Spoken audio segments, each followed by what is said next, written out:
fuite en avant de la CENI en rapport avec l'absence des observateurs et témoins de partis politiques dans le centre d'enrôlement est une diversion. La vérité est que les difficultés rencontrées depuis le début du processus d'enrôlement sont délibérément créées par le président missionnaire de la CENI.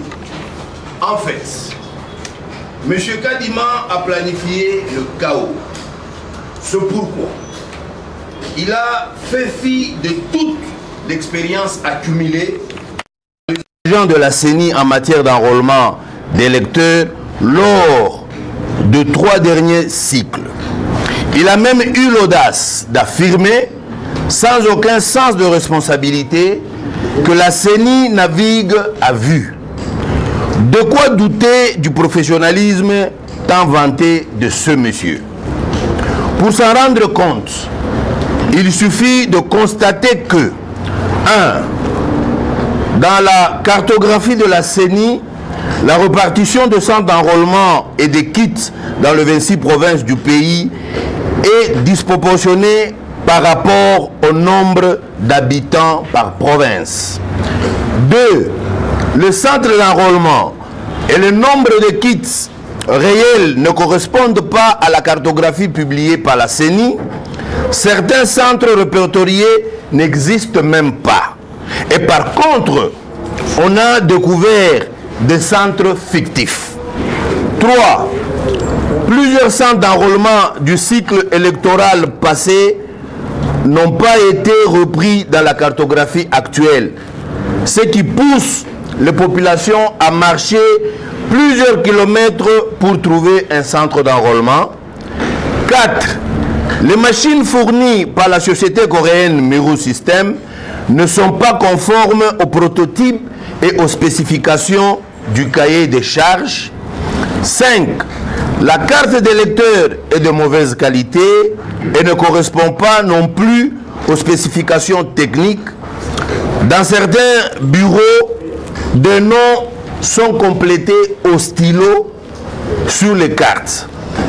En plus, une erreur matérielle qui viole la Constitution est constatée au verso des cartes délivrées à ce jour.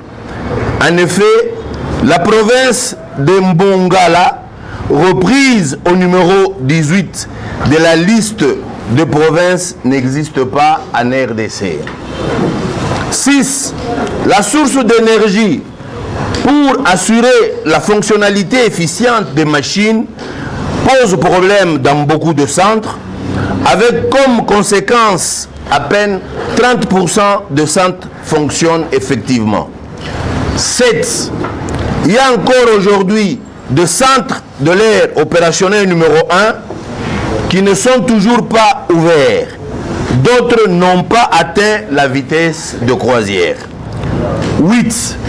Dans plusieurs centres, les équipements n'ont pas été déployés au même moment. Les kits sont arrivés sans panneaux solaires ni cartes. 9. Plusieurs agents de centres d'enrôlement ont été recommandés par les partis politiques, membres de l'Union sacrée, ce qui explique la non-maîtrise des équipements. 10. Les agents se plaignent par ailleurs du non-paiement de leurs indemnités, ce qui justifierait en partie leur manque d'ardeur. 11. Certains centres d'enrôlement, surtout à l'intérieur du pays, sont en rupture des cartes, avec comme conséquence le non-enregistrement des lecteurs pendant plusieurs jours. 12. Plusieurs kits n'arrivent pas à enrôler au-delà de 1200 personnes sans l'intervention d'un technicien qui se trouve souvent à plusieurs kilomètres des centres concernés, ce qui retarde davantage les opérations. 13. L'article 39 de la loi portant identification et enrôlement des électeurs qui exige l'établissement et la publication des listes électorales journalières n'est pas respecté. Mesdames et messieurs, le problème multiple à résoudre Pour enrôler tous les électeurs ne requiert pas seulement une prolongation de 25 jours supplémentaires d'enrôlement, il nécessite également la prise en compte de la qualité et du nombre de machines déployées ainsi que de la compétence du personnel affecté à ces opérations. En effet, avec des machines peu performantes, sans alimentation continue en charge, sans cartes en nombre suffisant et sans un personnel bien formé, qualifié et motivé, l'on ne pourra qu'accompagner M. Kadima dans sa détermination à nous conduire à un nouveau hold-up électoral. Mesdames et messieurs, vous comprenez aisément que maintenant, pourquoi M. Félix Antoine Tshilombo a tenu à tout prix à imposer M. Kadima à la tête de la CENI, lui qui n'est qu'un spécialiste d'observation électorale et non un gestionnaire des opérations électorales.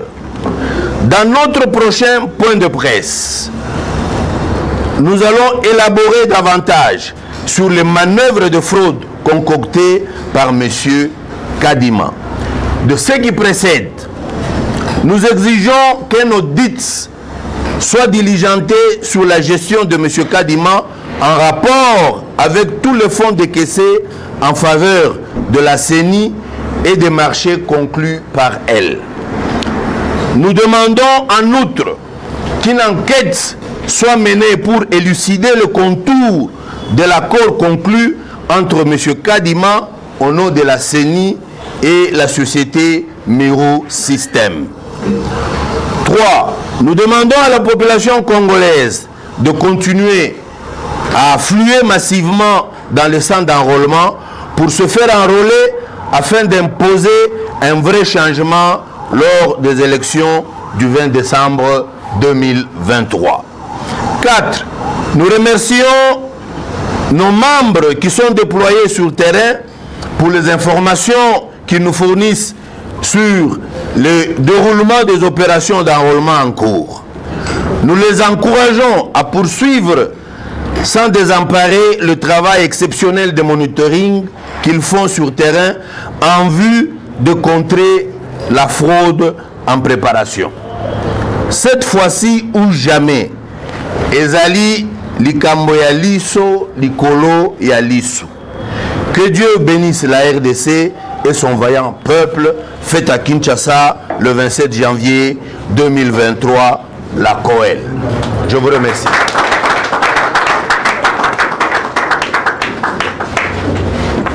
Présent.